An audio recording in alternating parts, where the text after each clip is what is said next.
Welcome, everybody, to Golden Drop. My name is Sharon McDonald, and I'm going to be your host today. The meaning of this call is to go in depth on a few things that you may not have ever known about essential oils. And the way that I've gotten my information is just years of experience of using them, but I love to refer to books. So, this is one of my favorite quick referral books that I love to use. Woo! There you go. And you can see if I can do this, everybody can. So, welcome. um, this is one of my favorite tools that I use all the time, along with this book. So this is called Essential Oils of the Earth, and it is a compilation of a bunch of different people who have used essential oils, along with some scientific data. So this is kind of a clever book to be able to use, and it's really condensed and easy to use. In the back, there are reference guides very quickly on acupuncture and aroma touch and a couple of other different tools that are just useful for us as users. So I highly recommend that you get a really good reference tool. So I just wanted to share this with you so you could see a little bit more about this book. And then Emotions and Essential Oils by Daniel MacDonald. This is the way this one looks. It's from enlightenedhealing.com. You can also purchase this off of Aroma Tools or off of Amazon.com. Okay. So this is the 2017 6th edition. And today we are going to talk about two essential oils that I think are pretty clever. And I have some fun experiences with both. But what is the difference between cassia and cinnamon? Okay, you guys, these essential oils are quite clever. They're really good, and there's not a lot of data on them, actually. You really have to dig to learn about these two. So I want you to know that the powdered cinnamon that each one of us uses and that we cook with all the time is actually cassia. Did you know that? It's crazy. And so this has a much different flavor and smell than does true cinnamon bark. You still feel like this is cinnamon, but it's got a little bit of a sweeter note um, than the real hot, very cinnamony, like real cinnamon smell of cinnamon bark. So on a that kind of a note, that they're very different in the way that they are. Now the properties that they do are a little bit interesting because they both will help blood sugar level out. But what's interesting is cinnamon actually does a better job. So you'll find cinnamon in products from doTERRA, specifically in the Slim and Sassy line, and a couple of other essential oils that have this in it, like Passion has cinnamon in it, and it is an aphrodisiac, whereas cassia is not an aphrodisiac, but it still has the warming powers. You're definitely going to want to um, dilute these and utilize them in a different way. So let's talk about cassia. So it is an antibiotic. It will act the same way. So for your emergency kits, you'll want to have this. It is also anti-diarrhea. So one of the things that I learned about Slim and Sassy specifically is it will also help calm motion sickness, and it will also help this diarrheal kind of effect that some people can get from too much sugar in the blood system or just being ill. It's also antiseptic. It's antispasmodic, meaning that it will help the muscles calm themselves if they're spasmy and I'm not feeling very well. It's antiviral. It's astringent. It's a disinfectant, and it's a stimulant. Um, so it's really good. Cassia specifically, a lot of the history shows it's really great for arthritic pain and supporting the body for arthritis kind of pain. It helps with that cold and flu, constipation, cough, diarrhea, and stomach ache. So keep that in mind with cassia. One of the things that I love to do with these is to, and it's not for everybody, but I like to put it right on my thumb area right here by the joint and then lick it. And like I said, cassia has just a different kind of a flavor then does cinnamon, and I will put one or both in, one or the other, not one or both, one or the other in my oatmeal every morning. And when I make snickerdoodles, I will put this in my sugar and cinnamon to be able to roll them in to give it a better flavor. So like I said, I just rubbed the outside lid on, and then you can suck it off. They taste totally different, completely different, and they just act differently in the body as well. So let's talk about cinnamon. Cinnamon is also an antibiotic. It's also antidiarrheal. It's antiseptic, antispasmodic, antiviral. It's a good astringent. Be careful. I have a story about that. It's a disinfectant, and again, it's a stimulant. It really helps with insect bites, stomach aches, cold and flu, constipation, cough, diarrhea, and it also, like I said before, both of them will also help with that blood sugar leveling ability, especially when used with grapefruit. So keep that in mind. And I just wanted to give a little bit of data on these as far as the emotional ability. So this is the Cassia is the oil of self-assurance. And what that will do is when you're using this, it helps you from the negative emotions of being embarrassed and hiding and being fearful, all of those things. But similar to cinnamon, Cassia will help displace fear and replaces it with self-assurance. So how would you use that? In diffuser blends. That's why passion is so popular with people, because it really helps with that self-assurance and being able to use. So you can inhale it, use it in your diffuser. You can, like I said, drop it in a carrier, one drop in some carrier oil, and cover the solar plexus, which is over the stomach and on the bottom of the feet, and it will really help with that that feeling of, you know, not being confident. And then cinnamon is quite clever, and it is the, should be right here,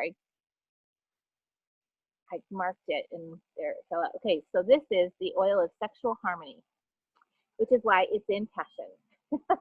And I remember Kirk Jowers telling the story about this, and he thought he was being really cool, and he used it, you know, on his skin, thinking he was going to attract his wife and be like this, you know, God of all goodness. And he was on fire, and he was like, I am on fire. She's like, what did you use? And he said, I used cinnamon, and I had all these plans. And she goes, oh my gosh. And so he spent the next 15 minutes putting on fractionated coconut oil and lotion, trying to get himself calmed down from that. So this is something that is really awesome for people who actually have sexual stress, maybe some fatigue, and maybe some of those feelings aren't really awesome with that intimate piece in their lives. And so it strongly supports the reproductive system and helps heal sexual issues. It assists an individual for accepting their body and embracing their physical attractiveness.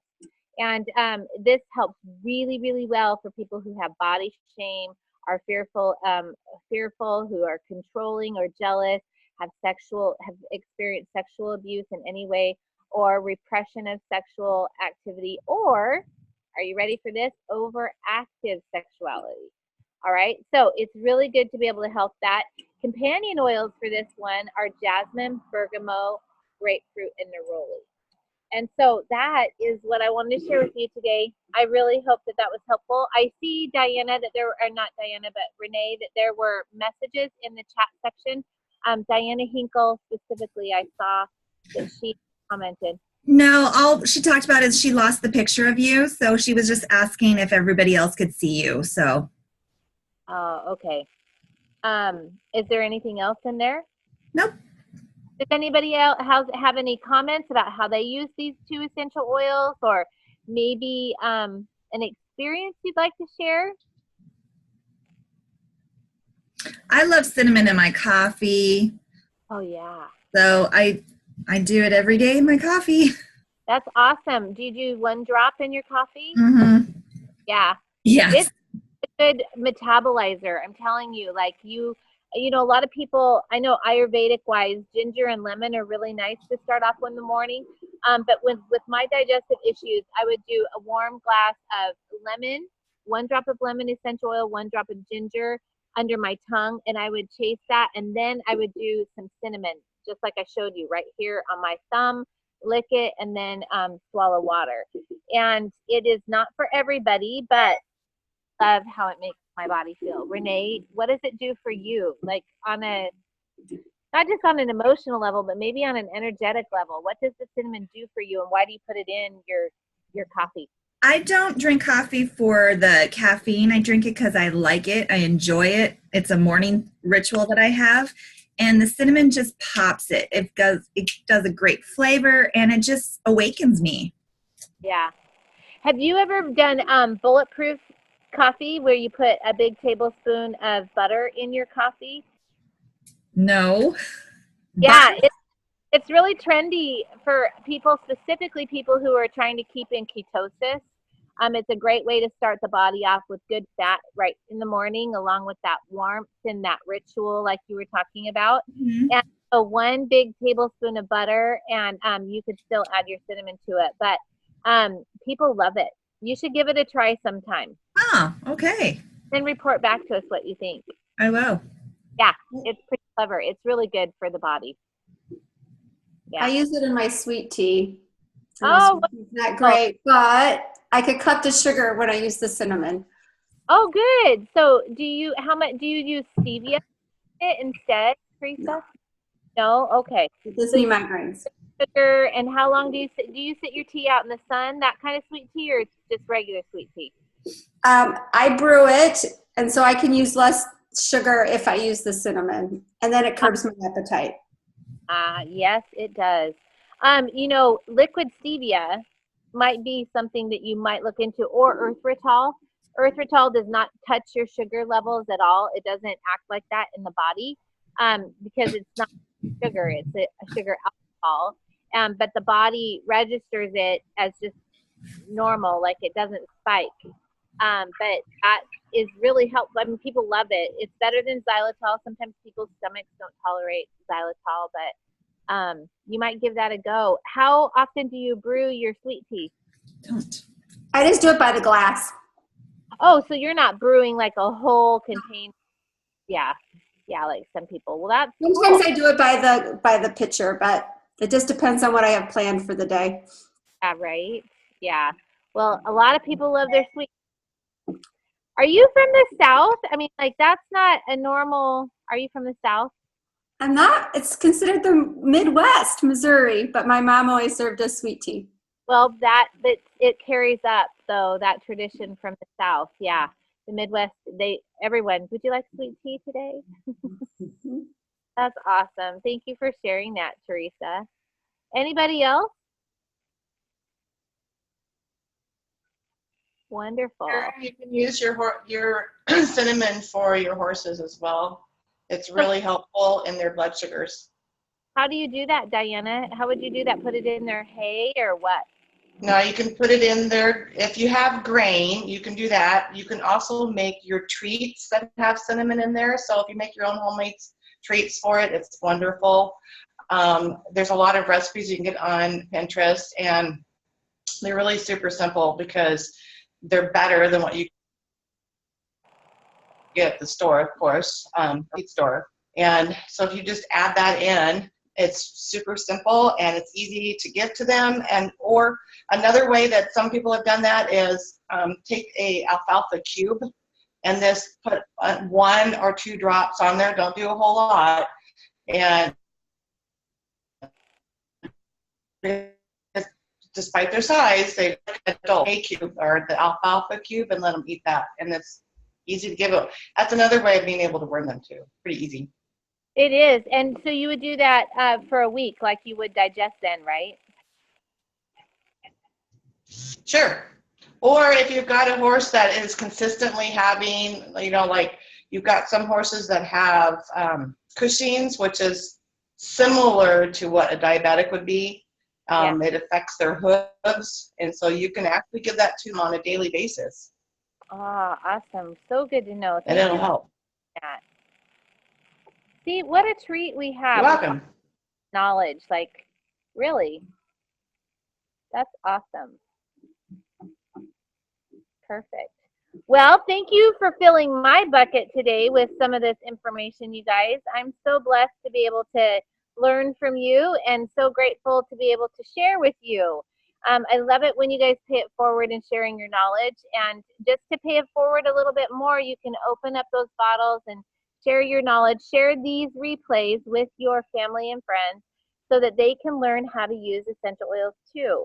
The other way, in fact, I just was talking to someone last night about the loyalty reward program and how simple it is. And they were shocked. They were like, I thought that I had to buy like a lot of products. And I was like, no, you don't. It's only 50 points. And that's it. And then you can get this rebate back into your pocket for free products. So thank you so much for joining us. If you have any questions, drop them below. I'd love to hear who watched this on replay.